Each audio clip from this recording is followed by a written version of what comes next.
Bismillahirrahmanirrahim. Assalamualaikum warahmatullahi wabarakatuh. Waalaikumsalam warahmatullahi wabarakatuh.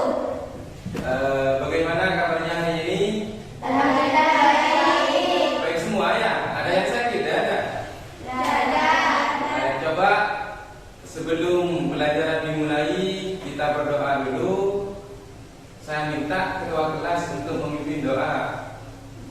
Ayo. Semua berharap berdiri. Doa dimulai. Bismillahirrahmanirrahim.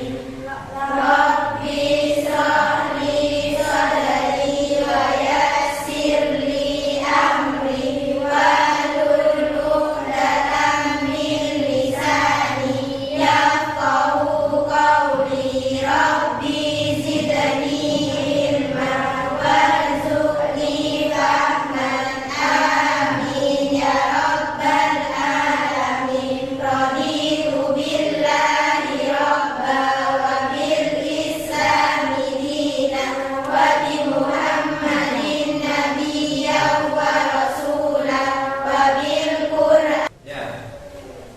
Yang pertama Anggun Anggraini, Ayu Asmiranda, Indri Kurniawati, Laili Maufirah, Lali Rahmawati, Lulu Mauludiyah, Mutiara Samira, Putri Esa Kurnia, Putri Iliyatul Darajat, Zahratus Sita, Sakiatul Fahirah. Berarti masuk semua ya, tidak ada yang izin. Masih semangat untuk pelajaran hari ini ya? Semangat, coba berdiri dulu. Berdiri dulu. Kita buat permainan supaya otak bisa refresh dulu sebelum mulai pelajaran. Kalau kau suka hati tepuk tangan. Kalau kau suka hati tepuk tangan. Kalau kau suka hati, mari kita lakukan. Kalau kau suka hati, tepuk tangan. Sekali lagi, kalau kau suka hati, tepuk tangan. Kalau kau suka hati tepuk tangan. Kalau Kau suka hati, mari kita lakukan. Kalau kau suka hati tepuk tangan. Oke, terima kasih. Kembali ke duduk semula. Sekarang pelajaran Al-Quran Hadis, di mana akan menerangkan tentang menjadikan Al-Quran dan Hadis sebagai pedoman hidup. Sebelum memulai pelajaran, coba Pak Guru ingin bertanya dulu. Ketika kalian itu selesai melaksanakan sholat dan setelah wiridan, apa yang kalian kerjakan? Baca Al-Quran. Membaca Al-Quran. Membaca Al-Quran, ya betul. Tepuk tangan dulu. Pemahamannya. Yang akan kita bahas sekarang mengenai membaca Al-Quran dan juga Al-Quran Hadis sebagai pedoman hidup. Ya. Selanjutnya ini ada video yang berkaitan dengan Al-Quran mengenai materi kita pada hari ini. Baik anak-anak, tujuan pembelajaran kita pada hari ini yaitu yang pertama, nanti Pak Guru akan memberikan tontonan video. Setelah itu kalian bisa menjelaskan kedudukan fungsi Al-Quran dan Hadis. Itu yang pertama ya. Terus yang kedua, nanti akan membuat diskusi dan menyebutkan kedudukan fungsi Al-Quran Hadis dengan benar lewat diskusi tersebut. Ya. Terus yang ketiga, di mana nanti kalian itu bisa menghubungkan kedudukan Al-Quran dan Hadis dalam kehidupan Islam. Ya. Siap ya? Sekarang kita simak bersama-sama tentang video pembelajaran Al-Quran dan Hadis. Ini Pak Guru sudah siapkan. Al-Quran secara bahasa merupakan bentuk masdar dari fi'il madhi qara'a. Qara'a yang Qur'anan, yang artinya adalah bacaan. Sedangkan menurut istilah, Al-Quran adalah wahyu Allah atau firman Allah yang diturunkan kepada Nabi Muhammad Shallallahu Alaihi Wasallam melalui malaikat Jibril, dan membacanya merupakan ibadah. Diturunkan secara berangsur-angsur dan diriwayatkan secara mutawatir. Dari pengertian di atas dapat kita simpulkan bahwasanya unsur-unsur dalam pengertian Al-Quran adalah: yang pertama, Al-Quran adalah wahyu Allah. Yang kedua, diturunkan kepada Nabi Muhammad SAW dan perantara malaikat Jibril. 4. Membaca Al-Quran merupakan ibadah. 5.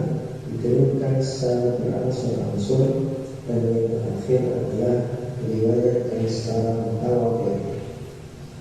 Perlu kita ketahui bahwasanya selain Al-Quran, Allah menurunkan beberapa kitab lain: Zabur, Taurat, Injil. Zabur diturunkan kepada Nabi Daud alaihissalam. Kitab Taurat diturunkan. Sudah, dari tontonan video barusan mungkin ada pertanyaan atau yang masih belum dimengerti tentang materi yang sudah Bapak paparkan lewat video barusan. Monggo. Saya Pak. Ya, Apa ini. pengertian Al-Quran? Apa pengertian Al-Quran? Saya Pak. Coba, siapa yang bisa? Al-Quran adalah wahyu atau kalam Allah yang diturunkan untuk Nabi Muhammad melalui malaikat Jibril. Terus, ya. Dan yang membacanya mendapat pahala. Sip. Betul, tepuk tangan dulu.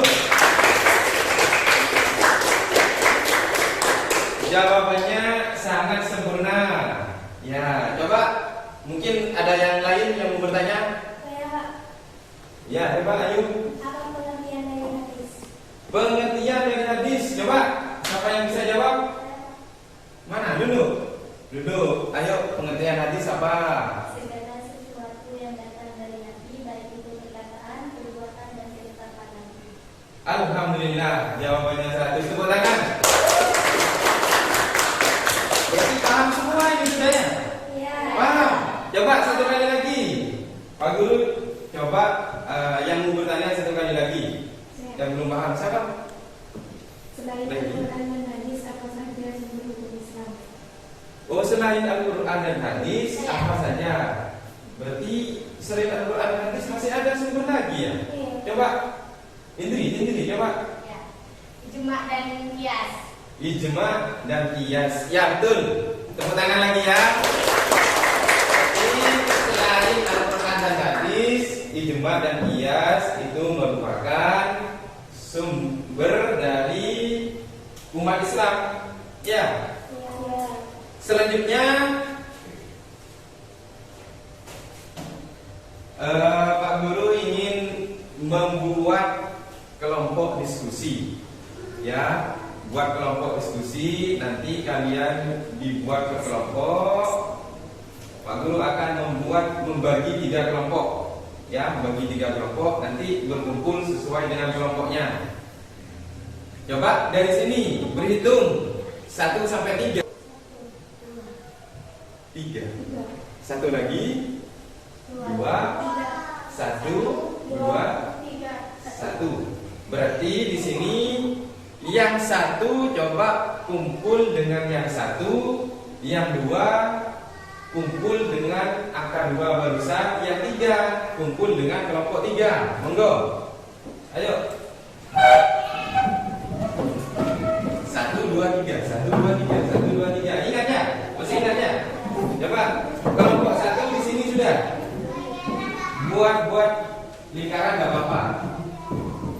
Kelompok 1 di sini. Duduknya tadi ya. Sini. Kelompok 2 sini. Kelompok 3 di sini, enggak apa-apa.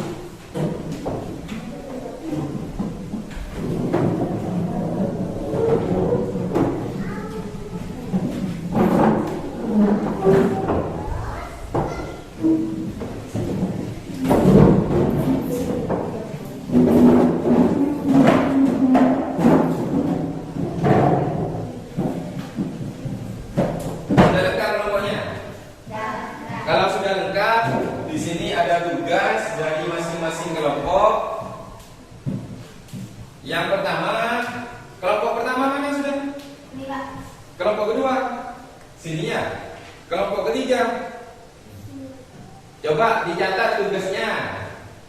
Ya, dicatat ya. Kelompok sudah, ini untuk kelompok pertama, tugasnya dikerjakan ya. Dibaca, diteliti, dan dikerjakan. Terus kedua sini ya. Yang ketiga di sini. Coba berdiskusi, kalian kerjakan.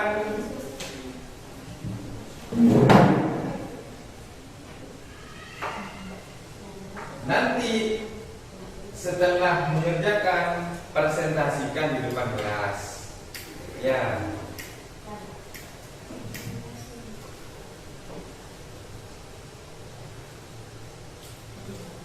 Bisa?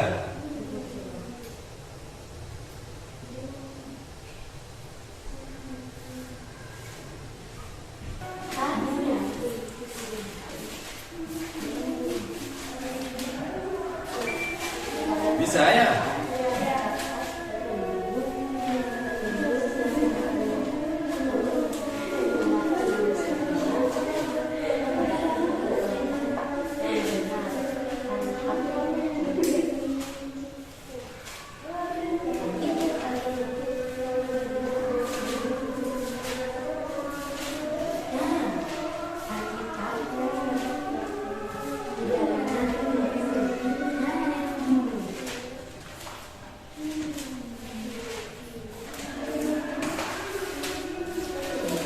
Gimana? Sudah selesai? Belum? Bikin lagi.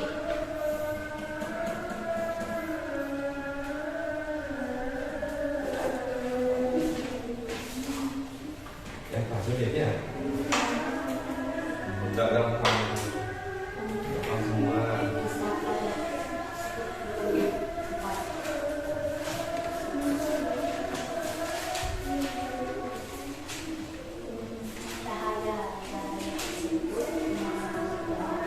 Sudah ya?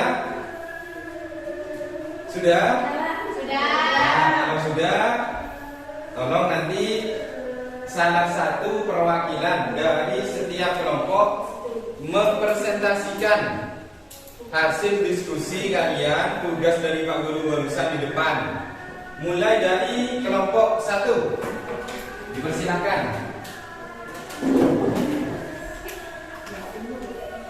Di sini ada tulisan ayat.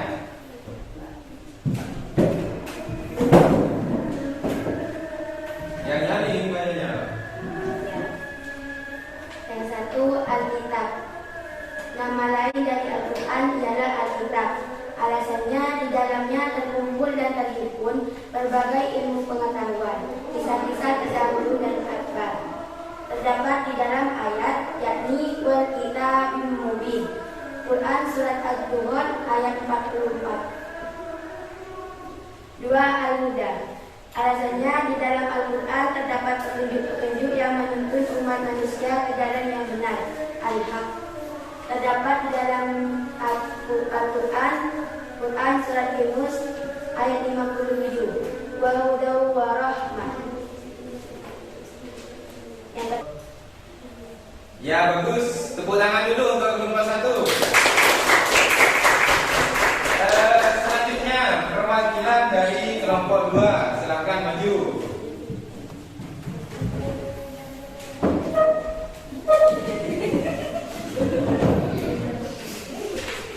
Mutiara Safira, dipersilakan. Yang nyanyi biar teman-teman yang lain bisa mendengar. Sunnah kauliyah perkataan.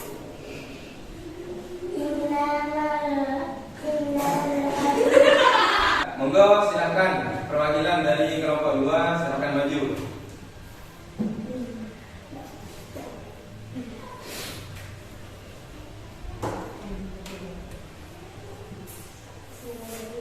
Sunan kauliyah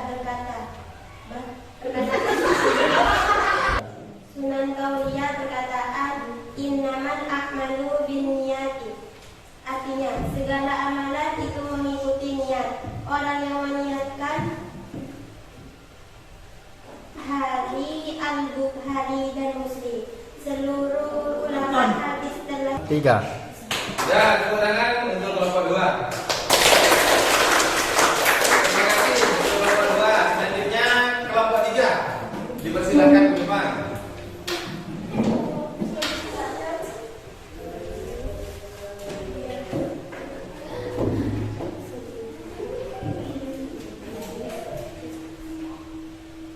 fungsi dan kedudukan Al-Quran dan hadis sebagai petunjuk bagi manusia secara umum, petunjuk bagi orang-orang yang bertakwa dan petunjuk bagi orang-orang yang beriman.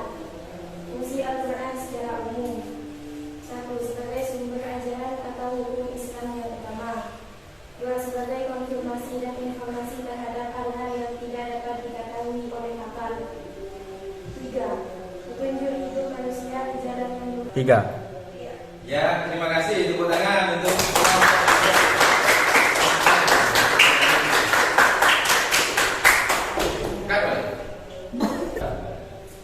baik anak-anak, karena tugas diskusi barusan sudah selesai. Insya Allah setelah diskusi barusan kalian sudah memahami tentang Al-Quran dan hadis sebagai pedoman hidup. Sekarang Pak Guru akan memberikan tugas individu. Langsung dikerjakan ya? Ya, Pak. Ini soalnya ini mudah-mudah.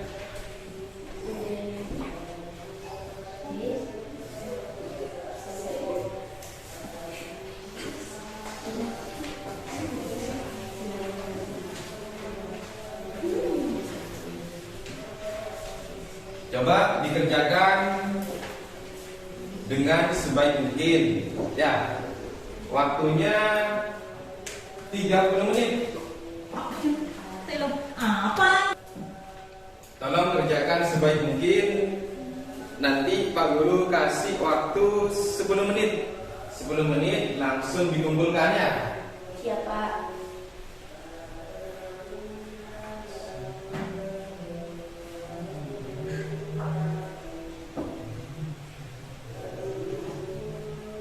Bisa?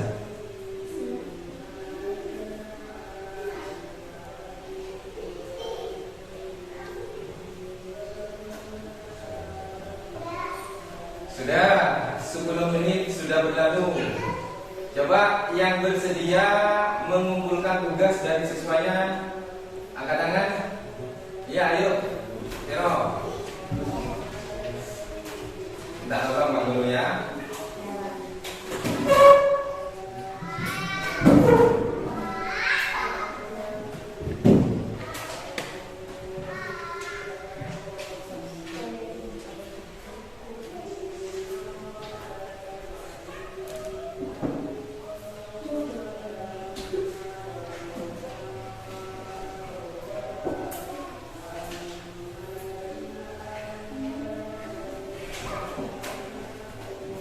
Terima kasih. Selanjutnya, karena waktunya ini sudah hampir habis,